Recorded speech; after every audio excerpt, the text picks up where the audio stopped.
funcionamento da CPLP, isto é, somos uma língua que une vários países, estamos em várias organizações mundiais e temos variantes diferentes, e essas variantes na escrita surgem problemas porque se escreve de maneiras diferentes. Mas o que é certo é que também temos uma sintase diferente e também temos muitas vezes um léxico diferente. Então, continuamos a escrever as atas das reuniões com palavras como, por exemplo, planejamento ou planificação, acolhimento ou acolhida, ou, como falámos há bocado, os políticos em posição proclítica ou em posição enclítica. Ora, são questões que o acordo, e eu sou a favor do acordo ortográfico, naturalmente sou a favor da unificação, tanto quanto possível, e respeitando as diferentes variantes da língua portuguesa. O que, de facto, é certo é que nós vamos continuar a ter problemas ao nível da redação, ou redação, neste caso seria sempre redação, sem si, já agora, dessas atas, por exemplo. E transportava isto para o ensino do português de língua estrangeira e continuamos a ter esses problemas. O clítico vem antes ou depois do verbo? Vem sempre antes ou vem sempre depois? Ou vem sempre... São todas estas questões que, na prática, tanto a nível das organizações internacionais como do próprio ensino da língua portuguesa, se vão colocar naturalmente, porque temos variantes diferentes. Um acordo ortográfico trará unificação à língua, mas vão ficar muitas questões por resolver. Portanto, é mais uma observação e até é de uma pessoa que concorda e que é a favor do acordo ortográfico. Não, é uma intervenção muito oportuna e muito justificada e tem toda a razão de ser. Mas reparem que nas reuniões da CPLP não eram as diferenças lexicais, nem as diferenças sintáticas que levavam a duas atas. Era a questão da ortografia só. Era a questão da ortografia. Mas agora levanta-se o problema. Portanto, a ortografia só tem que ver com a língua escrita. Não tem que ver com as diferenças dialectais, com as diferenças entre normas, cultas. Portanto, essas continuam. Nós temos, por exemplo, em Portugal, se pudermos dizer Portugal, meio de transporte, o ônibus. Nós temos milhentas palavras para dizer ônibus, milhentas é essa expressão. Mas temos, por exemplo, autocarro, temos carreira, temos horário. Nas zonas do interior eu vou apanhar o horário. Não é a carreira que passa. Vou apanhar a carreira, vou apanhar o horário. A caminhoneta. Caminhonete. E temos outra divergência nestas palavras de origem francesa. Temos duas grafias. Caminhoneta. Bicicleta, etc. E depois temos do lado de África, por exemplo, temos Machimbu, não é? Em Moçambique temos chapa, não é? E outras formas vão surgindo. Em Portugal, por exemplo, no Norte, a cria da ovelha, como é que é designada? Cordeiro. No Sul é cordeiro. No Norte é cordeiro e anho. No Sul é correio. Então, borreguinhos. Borrego é grande. Borrego já é grande. É borreguinho. Sim, borrego, mas borreguinho, aí está. Ora, ordenhar no Sul.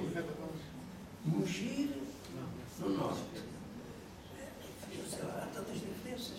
Então escrevemos, fizemos uma reunião da CPLP no Porto. Então, usamos a terminologia. O que é que eu defendo? Tenho defendido em várias ocasiões. Nós temos que respeitar a norma culta do sítio onde se faz um colóquio, uma reunião, em que é preciso um documento final, ata, tipo ato, ou relatório daquilo que se fez. Temos que respeitar. Primeiro, respeitar a norma culta do sítio onde se faz. Portanto, se a CPLP reúne de Janeiro, por exemplo. Então, a ata final será redigida por um brasileiro, porque não se pode pedir a um português ou a um angolano que redija a ata, porque se for um português ou um angolano, vão redigir de acordo com a sua norma culta. Mas faz todo o sentido que seja um brasileiro a redigir aí. Então, redigirá a ata de acordo com a sua norma culta e colocará os cleiticos antes do verbo. Até é muito mais geral, é muito mais fácil.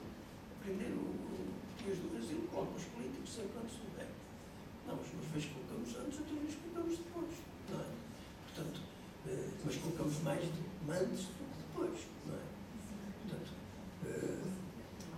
acho que seguimos bem. Repare, se nós temos na subordinação, na interrogação. Em termos de frequência, é verdade. Eles vão antes, não antes do verbo. Portanto, com a quantificação, há processos gerais que levam o clítico a ir antes do verbo. Só temos depois nas frases simples, afirmativas, nos para negativos, portanto, digamos que a tendência é para o antes e não para o depois, não é? Portanto, eu dei-lhe um livro, eu disse que lhe dei um livro, ele disse que lhe dei, não é? Portanto, é logo. No Brasil é mais fácil, porque é tudo antes, não é? Portanto, agora, as diferenças lexicais, sintáticas, naturalmente continuarão. Não é por isso que nós deixamos de nos entender e de intercomunicar. Nem podemos pretender, com a ortografia, resolver esses problemas que não resolvem. A ortografia só tem que ver com a grafia, portanto, com a escrita. Não tem que ver com os outros domínios da língua, não é? Mas, de qualquer modo, acho que foi muito interessante esta intervenção para frisar exatamente que a ortografia, que é um dos críticos do acordo, sobretudo em Portugal, levanta muito esta questão, não é? Que afinal, como é que é? Então vamos todos falar e escrever e usar a língua como os brasileiros. Não vamos nada. Portanto, só vamos tentar escrevê-la todos da mesma maneira, não é? Com a ortografia. Portanto,